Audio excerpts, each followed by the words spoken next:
1912 సంవత్సరం ప్రపంచం మొత్తం ఒక భారీ అద్భుతాన్ని చూసి ఆశ్చర్యపోతుంది.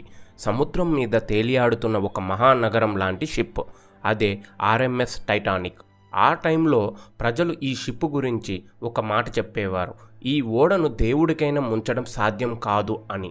అంత భారీగా, అంత విలాసవంతంగా, అంత అడ్వాన్స్డ్ టెక్నాలజీతో ఈ షిప్ను నిర్మించారు. ప్రపంచంలోనే అత్యంత సురక్షితమైన షిప్ అని అందరూ నమ్మారు. కానీ ప్రపంచం మొత్తం మునగదు అని నమ్మిన ఈ ఓడ తన మొదటి ప్రయాణంలోనే సముద్రం మధ్యలో మునిగిపోయింది. వేలాది మంది మంచు, చల్లటి నీళ్ళల్లో ప్రాణాలను కోల్పోయారు. ఆ రాత్రి జరిగిన సంఘటనలు ఈ రోజుకి ప్రపంచాన్ని షాకు గురిచేస్తూనే ఉన్నాయి. కానీ అసలు టైటానిక్ ఎలా మునిగింది? కేవలం ఒక ఐస్బర్గ్ వల్లనేనా, లేక మనుషుల తప్పిదాల వల్లనా?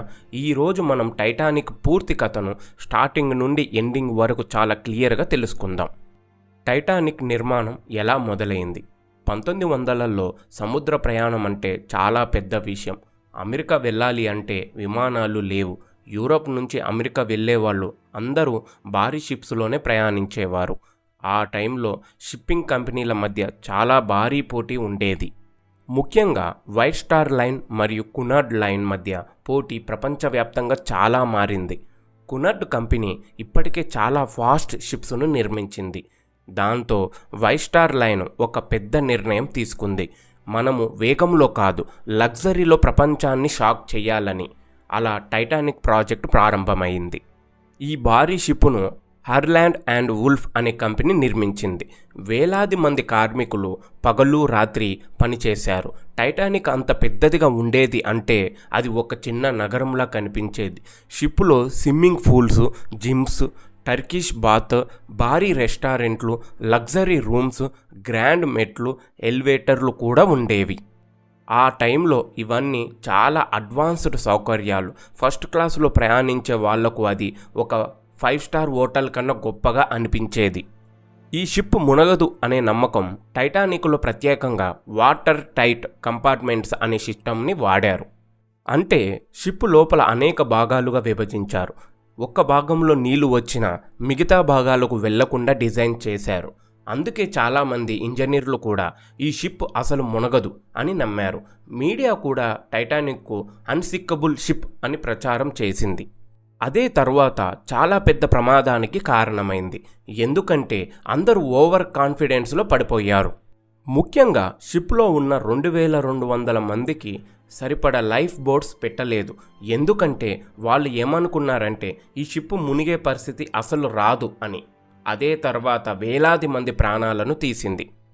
1912 ఏప్రిల్ 10న టైటానిక్ తన మొదటి ప్రయాణాన్ని ప్రారంభించింది. ఈ భారీ షిప్ సౌతాంప్టన్ నుంచి బయలుదేరి న్యూయార్క్ సిటీ వెళ్ళాలి. షిప్ బయలుదేరే రోజు అక్కడ భారీ జనసందోహం కనిపించింది. ప్రజలు టైటానిక్ను చూసి ఆశ్చర్యపోతున్నారు. కొంతమంది కేవలం షిప్ను చూడటానికే అక్కడికి వచ్చారు. ఎందుకంటే అప్పటి వరకు ప్రపంచంలో ఇంత భారీ షిప్ ఎవరూ చూడలేదు. షిప్పులో కోటీశ్వరులు, వ్యాపారవేత్తలు, ఉద్యోగాల కోసం అమెరికా వెళ్తున్న సాధారణ కుటుంబాలు, పిల్లలు కూడా ఉన్నారు. ఫస్ట్ క్లాస్ ప్రయాణికులు చాలా విలాసవంతంగా జీవిస్తున్నారు. భారీ డిన్నర్లు, సంగీతం, డ్యాన్స్ పార్టీలు జరుగుతున్నాయి. థర్డ్ క్లాస్ ప్రయాణికులకు కూడా అది ఒక కలల ప్రయాణంగా అనిపించింది. చాలామంది అమెరికాలో కొత్త జీవితం మొదలు పెట్టాలని కలలు కంటున్నారు. వాళ్లకు అసలు తెలియదు ఇంకొన్ని రోజుల్లో వాళ్ళ జీవితాలు పూర్తిగా మారిపోతాయని. ప్రయాణం మొదలైన తర్వాత మొదటి కొన్ని రోజులు చాలా ప్రశాంతంగా గడిచాయి. సముద్రం కూడా చాలా కూల్గా ఉంది. కానీ 1912 ఏప్రిల్ 14న పరిస్థితి మారడం ప్రారంభమైంది. చుట్టుపక్కల ఉన్న ఇతర షిప్స్ నుంచి టైటానిక్కు అనేక హెచ్చరికలు వచ్చాయి. ముందు సముద్రంలో భారీ ఐస్బర్గ్ ఉన్నాయి, జాగ్రత్త అని మెసేజ్లు పంపించారు. కానీ సమస్య ఏమిటంటే టైటానిక్ చాలా స్పీడ్లో వెళ్తుంది. కొంతమంది అధికారులు స్పీడ్ తగ్గించాలని అనుకున్న షిప్ ఆలస్యం అవుతుందని భావించారు. ఇంకా అప్పటికే టైటానిక్ మీద ఉన్న ఓవర్ కాన్ఫిడెన్స్ కూడా చాలా ఎక్కువగా ఉంది. ఇంత భారీ షిప్కు ఏమీ కాదు అని చాలామంది అనుకున్నారు. కొన్ని హెచ్చరికలను పూర్తిగా సీరియస్గా తీసుకోలేదు. అదే తర్వాత ప్రపంచంలోనే అత్యంత పెద్ద సముద్ర ప్రమాదాల్లో ఒకటిగా మారింది. 1912 ఏప్రిల్ 14 రాత్రి చాలా చల్లగా ఉంది. సముద్రం కూడా అసాధారణంగా ప్రశాంతంగా కనిపిస్తుంది. సాధారణంగా అలలు ఉంటే ఐస్బర్గ్ దగ్గర నీళ్లు తాకి తెల్లగా కనిపిస్తాయి. కానీ ఆ రాత్రి అలలు లేకపోవడంతో ఐస్బర్గ్ను గుర్తించడం చాలా కష్టంగా అయ్యింది. రాత్రి సుమారు 11:40 సమయంలో షిప్ ముందు గమనిస్తున్న ఇద్దరు సిబ్బందికి ఒక్కసారిగా భారీ ఐస్బర్గ్ కనిపించింది.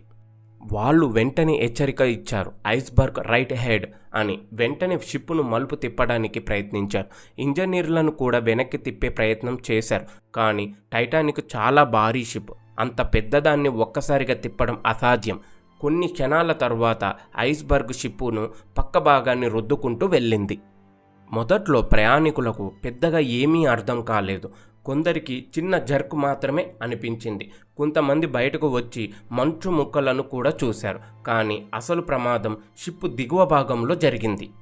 ఐస్బర్గ్ కారణంగా టైటానిక్ దిగువ భాగంలో పొడవైన చీలికలు ఏర్పడ్డాయి. సముద్రపు నీళ్లు ఒక్కసారిగా లోపలికి రావడం ప్రారంభమైంది. మొదట్లో అధికారులు కూడా పరిస్థితి అంత ప్రమాదకరం కాదు అని అనుకోలేదు. కానీ కొద్దిసేపటికే ఇంజనీర్లు పరిస్థితిని చెక్ చేసి షాక్ అయ్యారు. వాటర్ టైట్ కంపార్ట్మెంట్లో 4 భాగాల వరకు నీళ్లు వచ్చినా షిప్ తేలుతుంది. కానీ ఇప్పుడు 5 కంటే ఎక్కువ భాగాల్లో నీళ్లు నిండుతున్నాయి. టైటానిక్ మునగడం ఖాయం అని వాళ్లకు అర్థమయ్యింది. ఆ సమయంలో షిప్ డిజైనర్ థామస్ ఆండ్రూస్ కూడా అక్కడే ఉన్నాడు. పరిస్థితిని చూసిన తర్వాత అతను ఒక్క మాట చెప్పాడని చెబుతున్నారు, ఈ షిప్పును ఇక కాపాడలేం అని. మొదట్లో చాలామంది ప్రయాణికులు ప్రమాదాన్ని సీరియస్గా తీసుకోలేదు. ఎందుకంటే షిప్ ఇంకా నార్మల్గానే కనిపిస్తుంది. కొందరు సంగీతం వింటూ మాట్లాడుకుంటూ ఉన్నారు. కానీ నెమ్మదిగా షిప్ ముందు భాగం నీళ్ళల్లోకి దిగిపోవడం ప్రారంభమైంది. అప్పుడే ప్రజలకు అసలు పరిస్థితి అర్థమైంది. అధికారులు వెంటనే లైఫ్ బోట్స్ సిద్ధం చేశారు. ఉమెన్ అండ్ చిల్డ్రన్స్ ఫస్ట్ అని మహిళలకు పిల్లలను ముందుగా పంపించడం ప్రారంభించారు. కానీ అక్కడే మరో పెద్ద సమస్య బయటపడింది. షిప్లో ఉన్న 2200 మందికి సరిపడా లైఫ్ బోట్స్ లేవు. కొన్ని బోట్స్ సగం ఖాళీగానే సముద్రంలోకి పంపించారు. ఎందుకంటే మొదట్లో ప్రజలు షిప్ నిజంగా మునుగుతుందని నమ్మలేదు. కొంతమంది భర్తలు తమ భార్యలు పిల్లలను బోట్స్లో పంపించి తాము వెనకే నిలబడ్డారు. చాలా కుటుంబాలు అక్కడే విడిపోయాయి. ఆ సీన్స్ చాలా ఎమోషనల్గా మారాయి.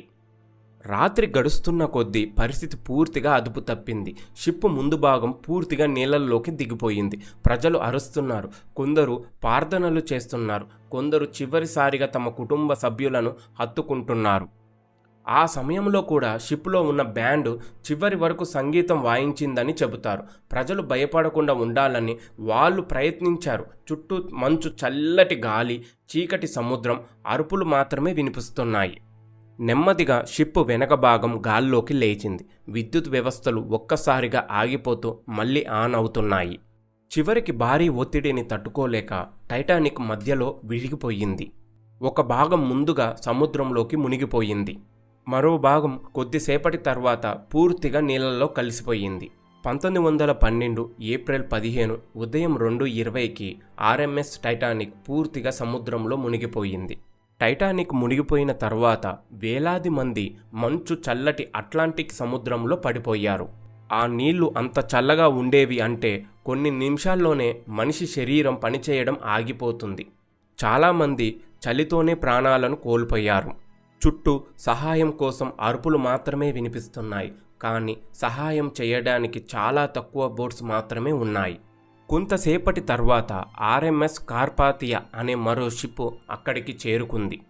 కానీ అప్పటికే చాలా ఆలస్యం అయిపోయింది. సుమారు 700 మందిని మాత్రమే కాపాడగలిగారు. 1500 మందికి పైగా మరణించారు.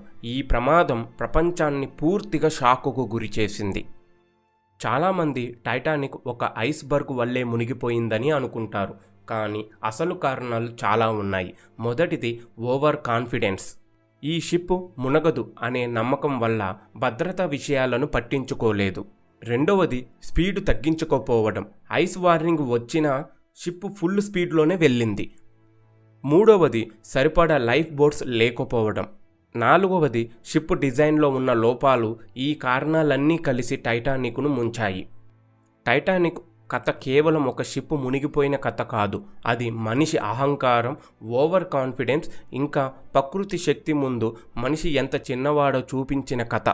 ఈ షిప్ ఎప్పటికీ మునగదు అని ప్రపంచం నమ్మింది, కానీ కొన్ని గంటల్లోనే ఆ భారీ ఓడ సముద్రంలో కలిసిపోయింది. టైటానిక్ ప్రమాదం తర్వాత ప్రపంచం మొత్తం సముద్ర భద్రతా నియమాలను మార్చుకుంది. ఈ రోజుకి టైటానిక్ కథ ప్రపంచంలోని అత్యంత విషాదకరమైన సముద్ర ప్రమాదాల్లో ఒక్కటిగా గుర్తుండిపోయింది.